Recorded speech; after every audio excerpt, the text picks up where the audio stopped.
YouTuber Vaishnavi case చూసిన తర్వాత అత్తగారి వేధింపులు ఇంత భయంకరంగా ఉంటాయని చాలా బాధ అనిపించింది. చక్కగా ఉన్న కుటుంబంలో ఈ కట్నం పేరుతోటి కొడుకు జీవితాన్ని నాశనం చేసిందనే చెప్పాలి. ఇప్పుడు అత్తగారు ఏమి సాధించినట్టు జైలు జీవితాన్ని అనుభవించాలి. ఒక పక్క కొడుకు ఉద్యోగం పోతుంది.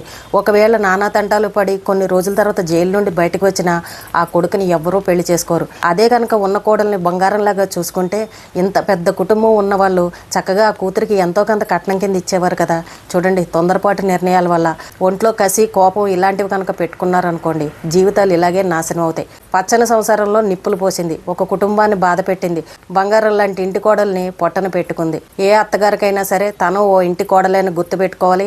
అలాగే మన ఇంట్లో ఉన్న ఆడపిల్ల కూడా ఓ ఇంటికి కోడలుగా వెళ్తుంది. అక్కడ తన పరిస్థితి ఏంటనేది కూడా అర్థం చేసుకోవాలి. ఇలాంటి వాళ్ళకి ఏంటంటే కఠినమైన శిక్షలు పడాలి. అసలు జీవితం అంటే విరక్తి అనేది కలగాలి. అమ్మో ఇంకా బయటికి వెళ్ళి బతకూడదు, ఇక్కడే చావాలని అనే అభిప్రాయం వాళ్ళలో రావాలి.